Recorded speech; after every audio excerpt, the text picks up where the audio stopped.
याद रखना, अगर किसी एग्जाम में बैठ रहे हो, बहुत बार बैठ चुके हो, नहीं हो रहा, तो कच्चे दूध में थोड़ी सी काली मिर्च को पीस कर डाल लीजिए। कच्चे दूध में थोड़ी सी काली मिर्ची को पीस कर डाल लीजिए। महाराज, थोड़ा सा कच्चा दूध बेलपत्री के पेड़ के नीचे समर्पित कर दीजिए। अपना नाम और गोत्र बोलकर थोड़ा सा कच्चा दूध उसी में से शंकर भगवान को चढ़ा दीजिए। फिर एक कलश जल का साथ लेकर जाइए, जो शंकर भगवान पर जल चढ़ा कर आइए। फिर जिस एग्जाम में जा रहे हो उसमें आप चले जाइए, बाबा आपको सफलता प्रदान करेगा ही। काली मिर्च शत्रुओं का नाश करती है, आपको बल प्रदान करती है कि आप जिस परीक्षा में बैठने जा रहे हो, आप जिस जगह पर भगवान का अनुमोदन करने जा रहे हो, आप जिस जगह पर कंपटीशन एग्जाम में बैठने जा रहे हो, वहां सफलता देगी। वो विश्वास है, भरोसा है तो शिव है। 21 दुर्गा के 108 बंडल बना लो।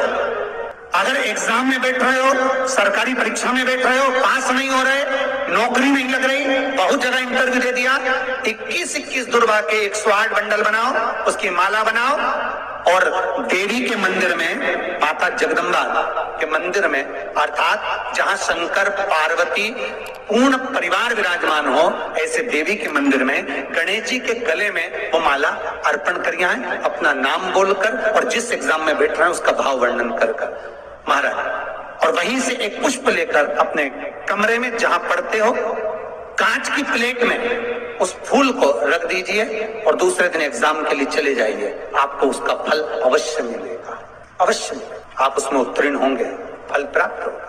निवेदन करूंगा, दुनिया में ऐसा कोई समस्या नहीं जिस समस्या का कोई निदान नहीं। हर समस्या का निदान है, पर निदान किसी दूसरे के पास नहीं, निदान केवल मेरे भोले नाथ के पास में है। आपको अगर किसी समस्या का सफल आनंद चाहिए तो शंकर की शरण में जाओ।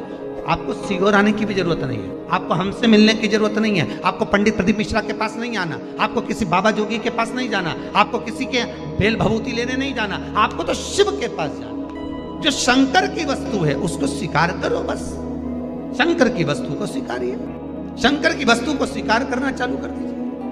अरे भाई, शिव महापुराण की कथा तो यहां तक कहती है, जिस व्यक्ति की नौकरी नहीं लगती, सर्विस नहीं लगती, हर जगह पर अप्लाई कर रहा है, बार बार इंटरव्यू देने जा रहा है, लगातार उसको अगर सफलता प्राप्ति नहीं हो रही है तो धतूरा ढूंढो। धतूरा कहीं बाजार में नहीं मिलेगा, किसी वृक्ष से धतूरा तोड़ लिया, कुछ मत चढ़ा, तू शंकर जी के मंदिर में जाकर तेरा नाम और गोत्र बोल और शिव जी को धतूरा चढ़ाना चालू कर दे और बाबा से विनती कर, धतूरा चढ़ाना चालू कर।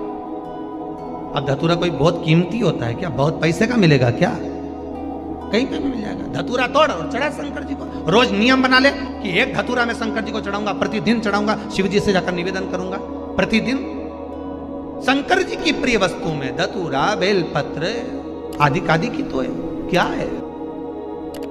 चढ़ा रोज एक धतूरा। फिर वही धतूरा जिसके यहां तू इंटरव्यू देने जा रहा है उसी के सिर पे चढ़ गया, जो तूने शिव जी के चढ़ाया वही धतूरा वहां चढ़ा है, तो क्यों चिंता करता? भगवान शिव की कथा कह रही है। शिव जी का एक नाम आशुतोष। एक बात बहुत ध्यान दीजिएगा, अगर कहीं नौकरी नहीं लग रही है, सर्विस नहीं है, नौकरी नहीं है, और आप कई बार इंटरव्यू दिया है, एग्जाम में बैठ भी गए, कंपटीशन एग्जाम में भी बैठे हो, और अगर नहीं हो रहा, कंपटीशन एग्जाम क्लियर नहीं हो रहा, या सीए का एग्जाम है, या अन्य चीज़ों की पढ़ाई आप कर रहे हैं, या कहीं नौकरी के लिए अप्लाई कर रहे हैं, नहीं हो रहा, 5 शमी पत्र, कितने? जम के बोलो जरा। 5 शमी पत्र, 5 बेलपत्र, 5 मूंग के दाने। काय के दाने? मूंग।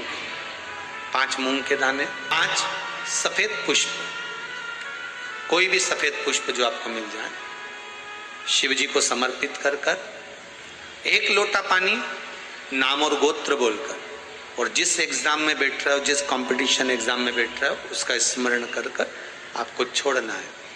श्री शिवाय नमस्तुभ्यम, शंकर जी का स्मरण करना है, ये एग्जाम के पहले जो भी सोमवार पड़े आप उस पर कर लीजिए।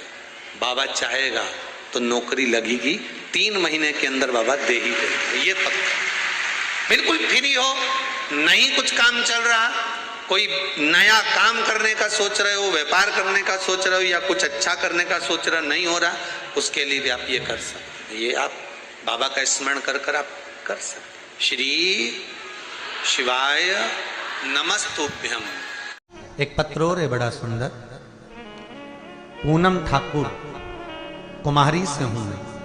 कहीं बैठी हैं पूनम ठाकुर? कुम्हारी से।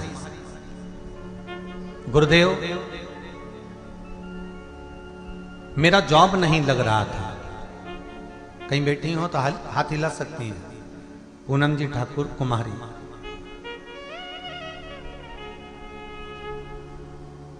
मेरा जॉब नहीं लग रहा था, बहुत परेशान थी।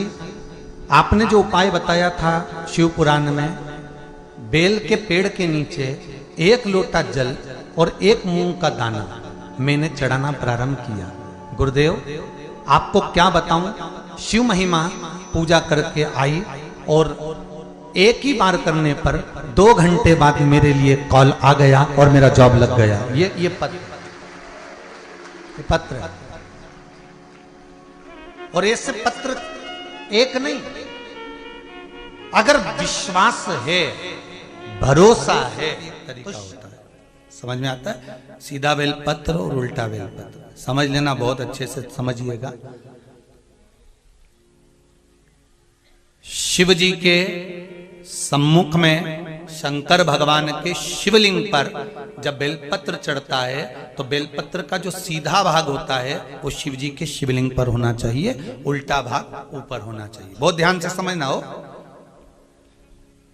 जब नंदीश्वर को बेलपत्र चढ़ाते हो, नंदी जो बाहर होता है उसको बेलपत्र चढ़ाते हो, तो नंदी को 2 जगह बेलपत्र चढ़ती है, आपको ध्यान में होगा। पहली बेलपत्र नंदी को जब चढ़ती है तो नंदी के सामने चढ़ती है, तो उसका बेलपत्री का जो डंडी का मुख है वो नंदी की ओर होता है और बेलपत्री की पत्ती का मुख शंकर जी की ओर होता है। समझ में आ रहा है सबको?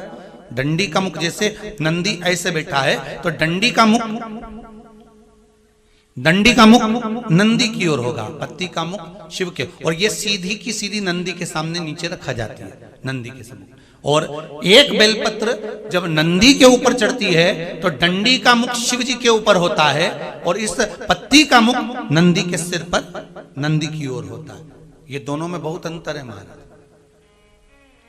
जैसे कोई बच्चा कोई कंपटीशन एग्जाम के लिए जा रहा हो या कोई परीक्षा देने के लिए जा रहा हो और पढ़ाई करे, स्मरण करे, तैयारी करे, वो अपनी जगह पर है। और ऐसा नहीं होता कि बच्चे पढ़ते नहीं है या तैयारी नहीं करते हैं। इसके बाद भी अगर उनका इंटरव्यू में पास नहीं होते या एग्जाम में पास नहीं होते तो उसके लिए ये दोनों बेलपत्री बड़ी काम करती है। बहुत ध्यान देना, जो नंदी के सामने बेलपत्र रखकर जाना, शिव जी के सम्मुख में बेलपत्र रखकर जाना, मतलब नंदी के सम्मुख में जब रखाएगी तो डंडी जम के बोली है कहाँ होना चाहिए?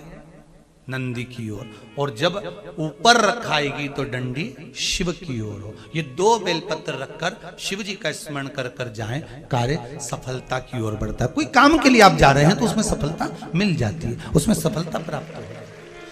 शिव जी को बेलपत्र चढ़ा रहे हो, जो चिकना भाग है, सीधा भाग शिव जी के ऊपर, शंकर भगवान के ऊपर। थाली में अगर शिवलिंग का निर्माण कर रहे हो, पार्थिव शिवलिंग का निर्माण कर रहे हो, तो थाली में जब बेलपत्र रखोगे तो सीधी रखोगे, फिर उसके ऊपर शिवलिंग का निर्माण करो। अगर आप निर्माण करते हैं पार्थिव शिवलिंग का और बनाते हैं बेलपत्र का नीचे। दोस्तों, यदि वीडियो पसंद आई तो वीडियो को लाइक कीजिए, चैनल को सब्सक्राइब कीजिए और बेल आइकन को प्रेस कीजिए ताकि आने वाले गुरुजी की नए उपाय की वीडियो हम आप तक पहुंचा सके।